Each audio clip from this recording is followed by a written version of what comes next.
Hi students, welcome to the Design of Experiments class. In this video, we are going to discuss Chapter 1, Design and Analysis of Engineering Experiments. So, Chapter 1 provides a basic introduction to the field of design experiments. We are going to learn things like why is this trip necessary? What are the goals of this course? Why do we need to study design of experiments? We also going to discuss the history of design of experiments, where the field originated and how it has been evolved since then. We will talk about some basic principles and terminology that we should be familiar with before we can start working on complex problems. Then we will discuss various strategies of experimentation, and finally we will go over general guidelines for planning, conducting, and analyzing various experiments. So let's first discuss what an experiment is. All of us have performed experiments in the past. You have performed experiments if you have taken any science courses before, like in a chemistry class, maybe you worked in a uh, labs. In biology course, you perform some experiments. Even within our department, if you have taken lab courses such as material science, you have performed experiments. So if you have to define an experiment, how would you define it? Basically, an experiment is a test or a series of tests that you perform. You collect the data and then you analyze the results. Uh, in this course, our focus is mostly on experiments in the engineering world, right? The application of design of experiments to engineering industries. So there are various areas or various applications or of design of experiments, or in general, why do we perform experiments in those areas. So some of those areas are listed here.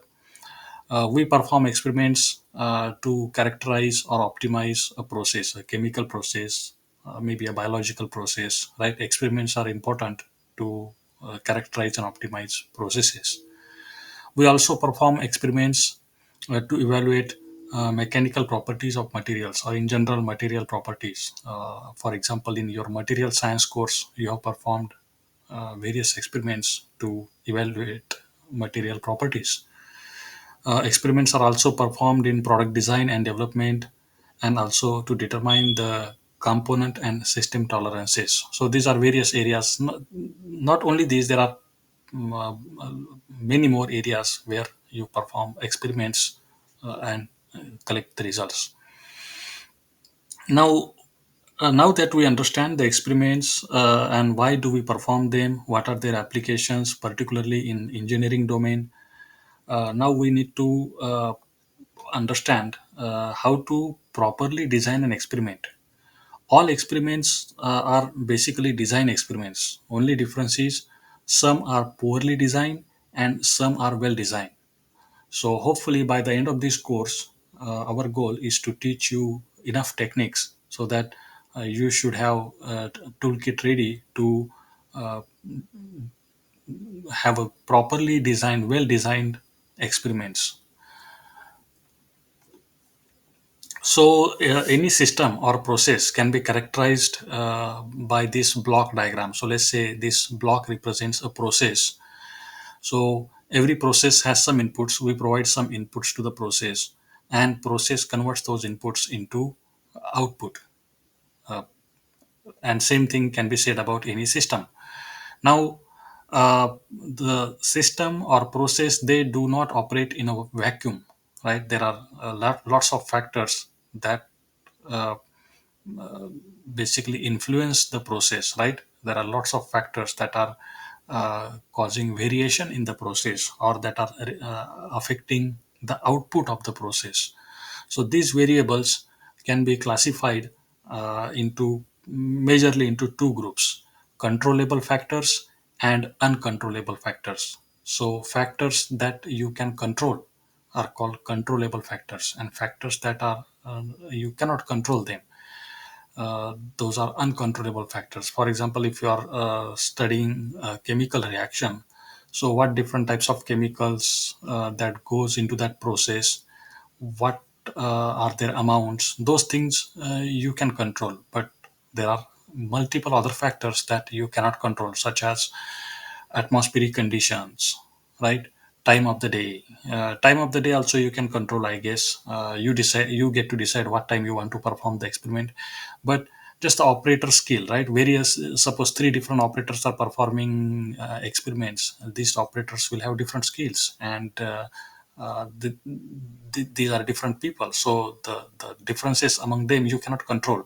So there are lots of uncontrollable factors and controllable factors that are always influencing your process. So in design of experiments, our goal mainly is to most of the time when we perform experiments, we and suppose we are working on a chemical process, right? Our goal may be to increase the yield of that chemical process. So we are looking at factors that can affect that yield, and particularly the factors that you can control, and how you can optimize those factors so that you can get the best output possible, but at the same time minimize the impact of factors that are not uh, you are not interested in studying them, or that you cannot control them, but you want to minimize their impact on the output. So that's what we are talking about, right? A general model of process or system. So next, let's discuss the history of design of experiments. So we can divide it into four distinct eras. The first important era is the agriculture. This field originated in agriculture science uh, during 1908 to 1940s. So, uh, in agriculture, the type of experiments that we are looking at is how to increase the yield of crop, right? Create so lot of uh, applications of design of experiments in that period were mostly focused on agriculture. So there are these various things came out of that era. For example, field trials at Rothamsted. Again, if in the book there is a detailed information about these, so I'm just going to outline this here, and then you can read book to get more in-depth knowledge about this. So that was between 1843 and 1846. Then Mr. Gossett, who worked in application of statistics in agriculture, he came up with a famous t-test that you may have studied in your basic statistics courses, or we will review it again in this course, right? That was in 1908. Then Mr. R.A. Fisher and his co-workers, they have lots of contributions to the field. So these people and this field had a profound impact on agricultural science. Some of the statistical models that came out of that era were factorial designs, or ANOVA, which is a short form for analysis of variance. So that's where it all started, right? Then the next era was basically the first industrial era. So applications of design of experiments now where they were applied beyond agriculture. They were applied in industries, chemical industries, process industries. So that was from 1951 to late 1970s. Again, a lot of other techniques came out of that era, and there were some influential people who contributed to that era as well. For example, Mr. Box and Wilson, they came up with the response surfaces methodology that we will discuss in one of the future chapters. Applications in the chemical process industries, again, we are going to discuss many of these in future chapters. Then the second industrial era, from late 1970s to 1990. That's mostly focused on quality improvement, and a lot of work was being done in that era in Japan. So in your other quality control related classes, you may have studied a lot about these things, these quality improvement initiatives. in many Japanese companies started during that time. Some other techniques that came out of that era is Taguchi and robust parameter design, process robustness. Those were the areas where most of the applications were focused.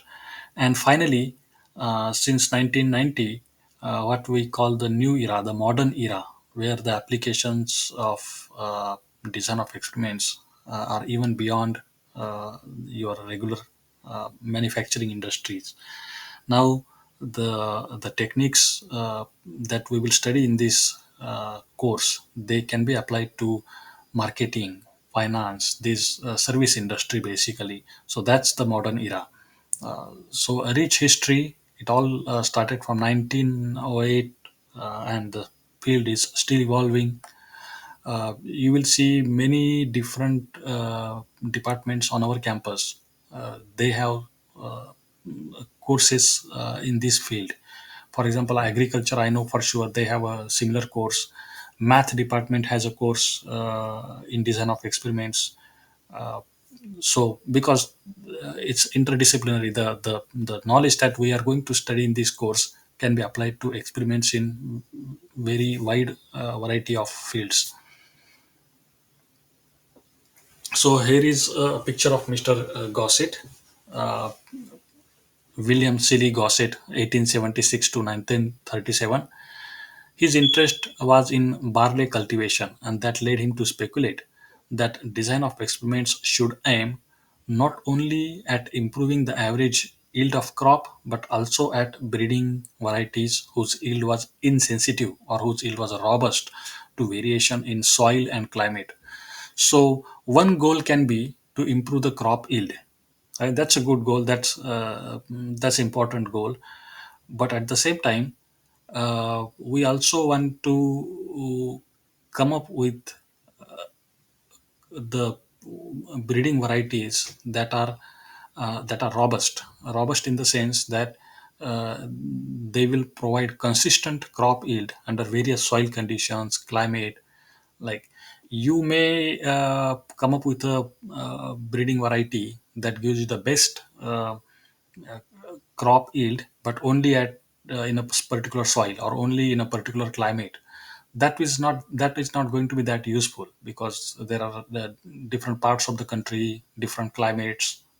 That's not going to work, right? So another goal that you need is you want to come up with a breeding variety that is robust to variations in soil and climate. So that's the area that Mr. Gossett worked in. He was friend with other statisticians of his time, like Carl Pearson and R.A. Fisher. So, and his student t-test that he developed in 1908 is very popular till today. We are going to study that in detail. So that's basically Mr. Gossett. Then we have here Mr. R.A. Fisher, another statistician who had a lot of contribution to the field, and George Box. Uh, these are all people who have tremendous contribution. They have developed statistical models that we use today to analyze the experiments. So now, after discussing the history of design of experiments and looking at important people that have contributed to the field, the next thing we need to study is some basic principles of design of experiments, and there are not very many of them. The very basic core principles on which uh, we need to build more complex techniques. So this there are basically three principles: randomization, replication, and blocking. So let me go over each one of them. Randomization is a very important. Uh, is basically you need to conduct your experiments in a random order, right? You don't want to perform them in a uh, some predetermined sequence. Why that is necessary? Because if you perform them in a predetermined sequence, for example, if there are two operators, right, that are going to, or two experimenters that are going to conduct the experiment, if you give certain sequence of experiments to experimenter one, and then some other sequence of experiments to experiment number two, what's going to happen is, because there are these inherent variations between these two experimenters, right? They're not the same people. Their skills are not the same. So these differences between these two operators, they will come into play if we do not randomly assign them experiments. We And this is just one example, right? There can be many types of factors lurking. We can call them lurking variables that can produce results that have a systematic shift, right? The results are not completely random. There is some kind of error that gets built because the a systemic error, because you are using a predetermined sequence. So to avoid that, you want to randomly choose and pick experiments and perform in order to balance out the effects of lurking variables. So that's very important, right? Randomization is very important. Next is replication. Replication means one experiment is not enough, because if you why that is the case, why do we need a sample size of more than one? So let me give you an example of this vaccine development for coronavirus, right? If let's say no, Pfizer, after developing their vaccine, they just try it on one person, and if it is successful, then they can deploy. Is that going to work? No, that is not going to work. They had a sample size of 30,000 people before they got an emergency approval to uh, deploy the vaccine. Why did they need the sample size of 30,000? Why did they need to try on 30,000 people? Because one data point is not enough. That can be just a luck, right? The results from that experiment uh, can be just by luck, or by some other factors that are into play. There are different people, there are different types of people, there are male versus female, there are different age groups. So in order to analyze properly over this population of various people, we need a bigger sample size. Another example I can give you, let's say uh, you write your name and on a piece of paper, and then after a minute I ask you to again write your name. Can you exactly reproduce your name the way you written the first time? No, you cannot. There will be some slight differences, right? There nobody. Now you have written your name like 1,000 times before, right? You are most of the factors are same. You are sitting in the same room under same atmospheric condition with the same pen, same notebook. So all the factors are as consistent as they can be, but still you cannot reproduce your name exactly the way you did it in the first attempt. So that is what I mean by this random noise or background noise or error, right? To capture that, we need a sample size of more than one to improve the precision of your experimentation, right? Or improve precision of your effect estimation. Then once you have a proper sample size, you can take average, you can look at the variations, you can. So that's why replication is another important principle of design of experiments. And finally, blocking. Blocking means dealing with nuisance factors, the factors that you are not interested in studying, but you want to block. You cannot ignore them because they are affecting your output of your experiment. So, for example, if you go back to this block diagram, so let's say factor x1 and x2 are the only factors that you are interested in studying their impact on the output. But at the same time, there may be some controllable factors or maybe some uncontrollable factors uh, that are impacting your process, right? Some of them are not that important. The noise, the type of noise that they create is basically can be classified as a standard error, and we have ways to handle the standard error. But some factors, that they cannot be classified as a standard error. They are producing a kind of impact on the output that cannot be ignored as standard error. So what do we do about them, right? You want to minimize their impact because your focus is on studying x1 and x2. So you want to minimize the impact of these other factors, and that is called as blocking. So there are some techniques that you can use to deal with nuisance factors in your experimentation. So this is a very important slide, right? This talks about basic core principles that are always going to be there: randomization, replication, and blocking. So next, let's talk about strategy of experimentation. Uh, how the experiments are performed generally. So, for example, sometimes we perform best guess experiment, and same is true in the industry. It's used a lot because it is simple idea. You don't have to know all the statistical knowledge and things, uh, and this is used a lot. For example, when you want to, let's say, every morning you want to make the best coffee for yourself, right?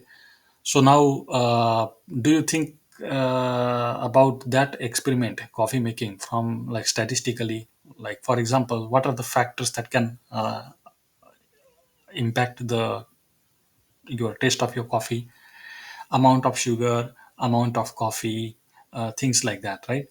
A brand of coffee. So, if you really have to perform statistical experiments and collect the data, that's not going to happen. So, most of the time, you are using your best guess of how much sugar you like. You have some ideas, right?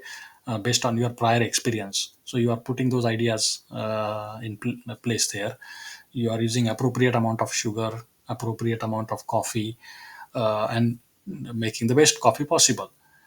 Now, the amounts that you have used, they may not be very precise, but most of the time they do, right? They give you as good coffee as you can get from that. So they are more successful. This type of experiments, best guess experiments, are more successful than we might suspect, but there are disadvantages. They are not going to give you the very precise answers that you are looking for. And sometimes when you are studying a chemical process or a biological process, you are looking for precise answers. You're not interested in just guess, self guessing, right? Some experiments are critical in that sense. So there, the best guess experiments will not work, so they have their limitations. Then the next strategy of experiment is one factor at a time, or we can call them OFAT experiments.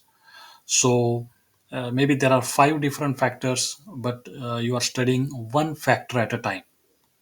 So sometimes this is associated with the scientific or engineering method. They're good, right? You are analyzing one factor at a time. But there are some issues with this strategy also. Sometimes the factors interact with each other, two or three factors, particularly in a chemical reaction, right? Multiple factors, they by themselves may not cause much variation in the output, but the interactions between them can have significant impact on the output. So if you are doing studying one factor at a time, you are going to miss all those interactions, right? Though this strategy is going to be devastated by interactions, and that's why it is very inefficient. So the best strategy of experimentation is statistically designed experiments, that is based on the Fisher's factorial concept. And these are the type of experiments that we are going to focus on in this course, right? We are going to talk about statistically designed experiments. So let's talk about the factorial design concept. Let's take an example, simple example, and try to analyze how we can perform the experiment and collect the data using the concepts of statistically designed experiments. So I am an avid golf player, and I'm looking at improving my score in golf. So I suspect there are many factors that are that have something to do with how much I score on the game.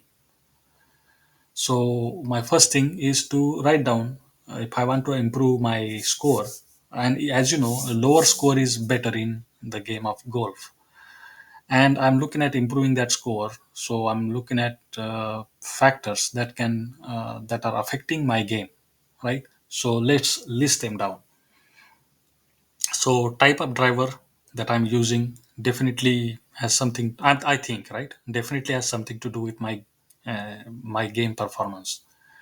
Then the type of ball I am using, whether I am walking versus riding while playing the game, what type of beverage I am drinking, what time of round I am playing the game, how are the weather conditions, type of golf spike, etc., etc., etc. Right? There can be hundreds of factors that may be affecting my game.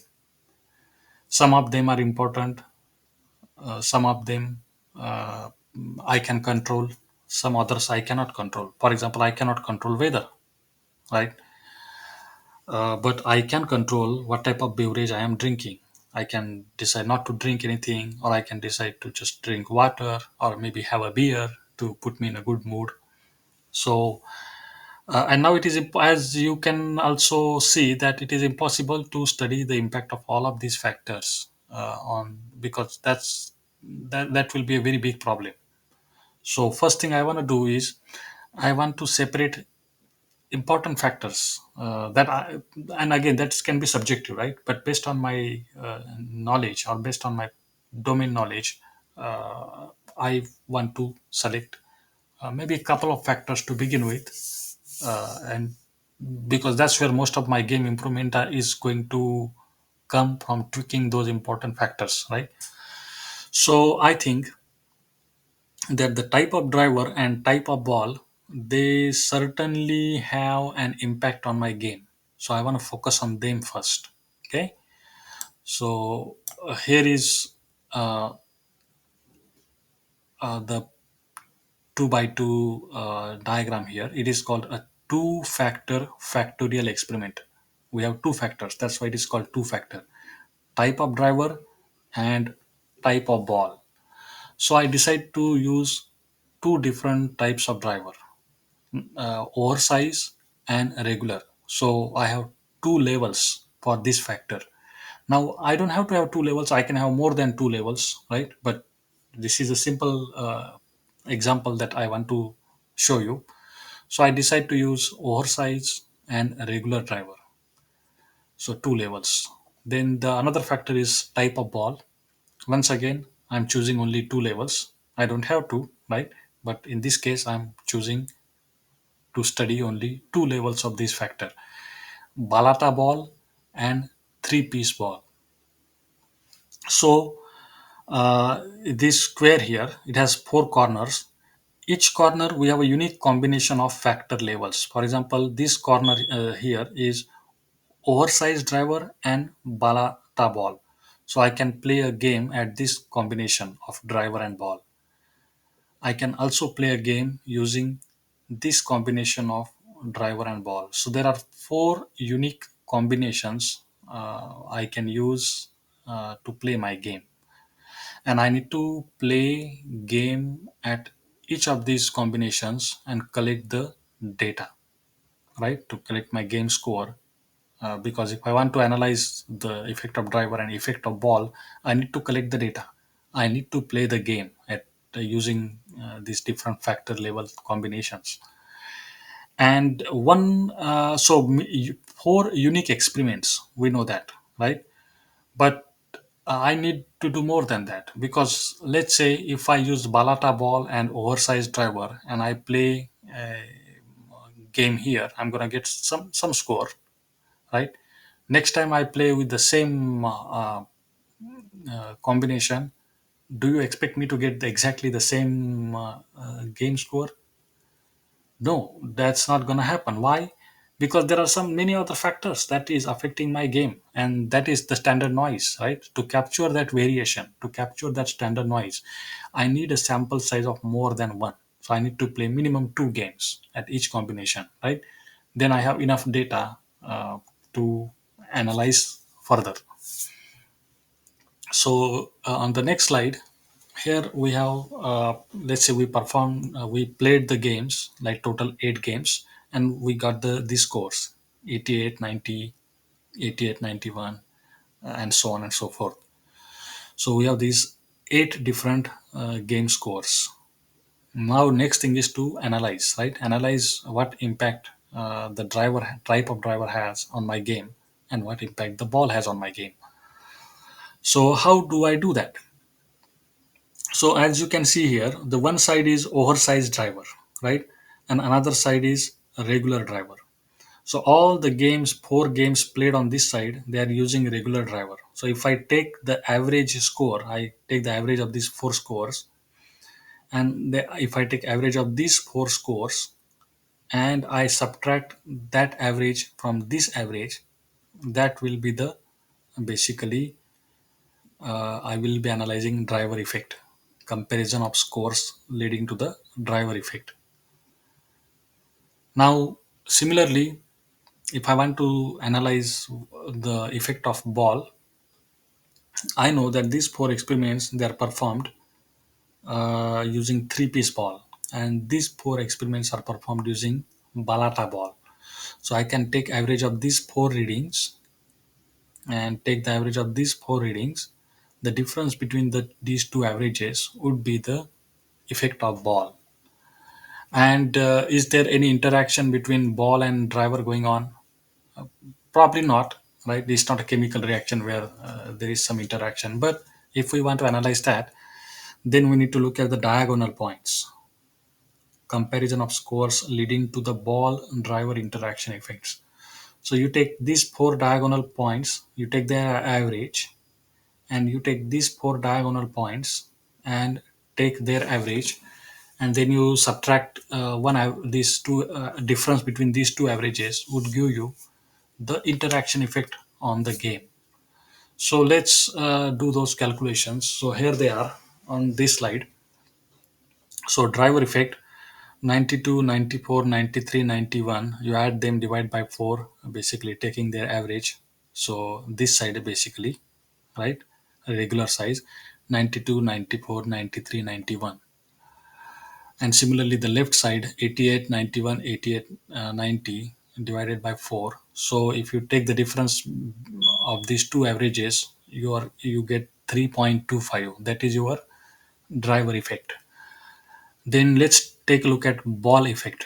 So you look at then you take 88, 91, 92, 94. That is basically these four, right? You take their average, and then you take this average, and the difference between those two would be your ball effect, which is 0.75. And finally, ball driver interaction effect. So that is those diagonal points, right? You take the average of this diagonal versus that diagonal, take the difference, and that answer is 0.25. So what can you say based on this simple analysis? It's not very highly complicated statistical analysis, just a simple analysis, right? What can you say? Looks like driver effect is the major effect, 3.25. Ball effect is 0.75. Okay, and the interaction is 0. The least effect. Now this 0.25. Another thing to realize or to understand is if I play another four different games and four different games and again do the same analysis, I may not get 0.25. Next time may get minus 0.25 or may get zero. So then what do I make of it, right?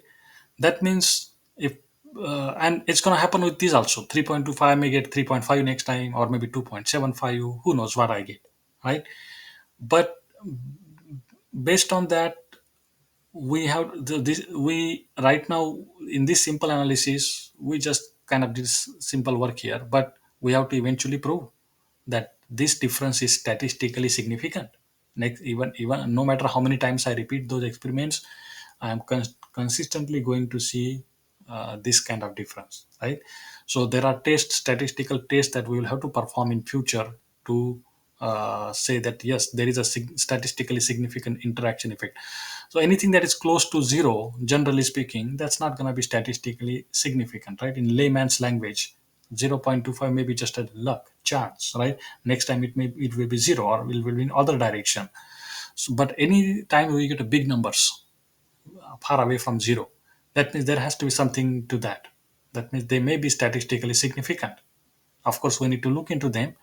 But for now, all we can say is yes, seems like a driver has the most impact on my score. So probably I should be using, if I want a low score, then I should be using regular driver, right? That's where I get low score. So that tells me something, that I should be using a regular driver. And same thing I can try to say about ball and 0.25. I should just ignore that. So next, let's try to add one more factor to our simple problem. Maybe beverage, type of beverage. Whenever I drink beer, I get in a good mood, and I tend to my performance tend to go up. I have some suspicion, right? So I need to add that factor, maybe two levels. Again, I'm just arbitrarily choosing two levels. I can have three levels. I can have coffee, beer, and nothing, right? But let's say water versus beer. So now we have this cube. On one axis we have driver, other axis we have ball, and vertical axis we have beverage. So how many unique experiments? Each corner is unique combination of the three factor levels, right? So we have to perform eight experiments. This is a three factor factorial experiment, right? So suddenly our number of unique experiments doubled from 4 to 8. And not only that, if we were to perform two experiments at each combination, we would have 16 experiments. So you see that our problem has become quite complex now. I have to play 16 games. Then I will add one more factor. Let's say mode of travel, that also have some impact. So I need to study that too. So whether I'm walking or I'm riding the cart while playing the game, that is there. Now I have two cubes, right? This is for walking, all, and this is for riding. So now we have eight experiments with walking mode, and we have eight unique experiments with riding mode. So total 16 unique experiment of four factor factorial experiment. And if we want to have a sample size of 2, that means we will have to perform 32 experiments. So just by adding a couple of more factors, the problem is becoming complex. Number of experiments that I have to perform is growing up, right? And this may be exponentially going up. So, and in a chemical process where we have hundreds of factors, this really becomes a problem, because there is no way we can perform thousands and thousands of experiments. And that's where the magic of statistics comes into picture. That's where the statistical techniques that have been developed by these people that we discussed, they allow us to perform a few experiments but extract the same amount of information or insights into the problem with a fewer number of experiments, right, using some statistical analysis. So in this simple problem, instead of doing 32, we can perform a fractional factorial experiment, which is basically, 32 games is too much for me, right? I just can't do it. So I use a fractional factorial experiment where I choose the combinations very carefully. So I'm choosing out of these eight corner points, I'm choosing these four corner points at which I will play the game and those combinations, right? And walking, of course. And then when riding the cart, I would not use the same corner points. I would use the the corner points that I haven't used in the first attempt. These, right? So by just intelligently selecting these corner points, uh, in order to perform a fractional factorial experiment, I am able to minimize the number of unique experiments from 16 to 8, and still be able to extract the same amount of insights about these four factors That's what we are trying to do here, right? So we are going to study about these type of analysis in using different statistical models in future chapters.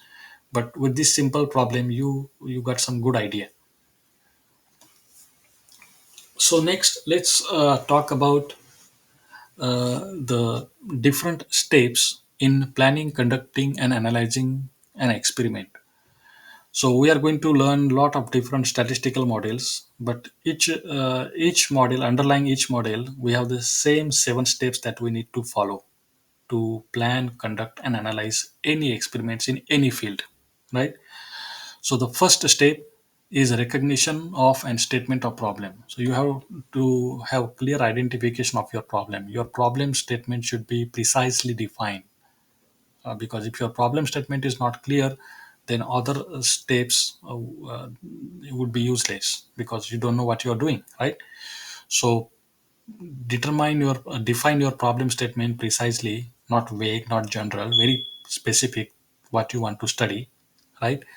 So once, for example, in the example that we looked at, our problem statement could be uh, determine the impact of various factor on my game performance, right?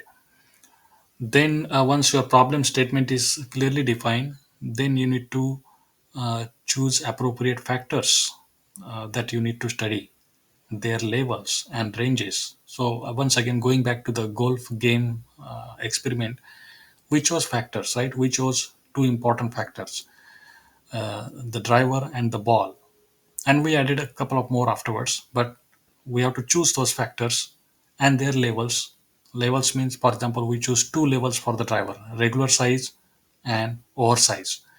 We choose two levels for ball. Similarly, in any problem or any experimentation, after defining problem, choose appropriate factors that you are going to study and set their levels, their ranges, right? What's the minimum and what's the maximum? There can be quantitative factors and qualitative factors. For example, in a suppose coffee making experiment, amount of sugar is a quantitative factor. You can vary 1 spoon, 1.5 spoon, 2 spoons, but at the same time, in the golf experiment, the the driver, the type of driver is a qualitative factor. It's not like numbers. It's like a regular driver versus oversized driver. So depending on that, based qualitative versus quantitative factors, you need to decide their levels and ranges that you are going to use. Third thing, third step is selection of the response variable, output variable. How are you going to measure the response, the output of the process, right? Uh, in case of that golf game experiment, your game score is the response variable, right? That decides how the process performed, what score you are getting. In a coffee making experiment, it's not that easy to define your response variable. Basically, you are trying to make the best coffee, right? So and the taste of the coffee can be subjective, but then we can basically quantify that. We can decide a rating scale, 1 to 10. If your coffee is best, you're going to give it a 10. If your coffee is okay, you're going to give it a 5. So you're converting a subjective response variable into something quantifiable, objective response variable, right? So that we can perform statistical analysis on that. Then step number 4 is choice of design. We are going to study different statistical designs. So which design is appropriate for what type of problem you have to choose, and that will decide then how many experiments. Like for example, in this golf game experiment, you could choose a full factorial experiment where you have to perform all 16 unique experiments, or with a sample size of 232 experiments, or you can choose fractional factorial where you have to do half as many experiments as you would do, right? So choice of design will determine what and how many experiments you will have to conduct. Then step 5, you actually go ahead and conduct the experiment. But while you are doing that, make sure you perform them in random order. So the basic principles that we discussed: randomization, replication, basically sample size of more than one, and blocking, right? Blocking the nuisance factors. So, for example, if you are not studying, if beverage is not one of your factors, right, then you shouldn't be drinking different types of beverages while playing the game. You should, because you want to tune out that factors. You want to keep that factor homogeneous so that you can focus on the more important factors that you are studying, right? So that is something called as blocking. uh, so you conduct the experiments, and then you collect the data, and then we will perform the statistical analysis on that data. That is step number 6. It's performing the statistical analysis to draw conclusions and recommendations for future. So this is a simple 7-step process to plan, conduct, and analyzing experiment, and this is very basic. This is going to stay the same no matter what statistical models we are studying in different chapters. These steps are always going to be there. Some other things I have to say before we close on this chapter is, while you are planning to conduct some experiments, make sure to get your statistical thinking involved early, right? You have that, what statistical method you are going to use, how to quantify the factors, things like that, right? Your statistical thinking, you need to get it involved early. At the same time, your non-statistical knowledge is also crucial to the success. If you are, if we're talking about a chemical process, the knowledge of the chemistry, the different chemicals that are involved, a chemist or a chemical engineer, they will have the field knowledge, right? The knowledge, they're experts in the field, and that non-statistical knowledge is equally important, because without that comes the first. But at the same time, they also need to have this statistical thinking, or they can work with statisticians to properly design their experiments. But the domain knowledge is equally important. Also, the pre-experimental planning, you need to focus on that. You need to get your script ready before you conduct experiments, because conducting experiments take time, take resources, and you don't want to waste them unless and until your script is fully ready, right? Steps 1, 2, 3: proper definition of problem statement, choice of factors, selection of their labels, and selecting response variables. Once those three are properly done, then only you can conduct the experiments.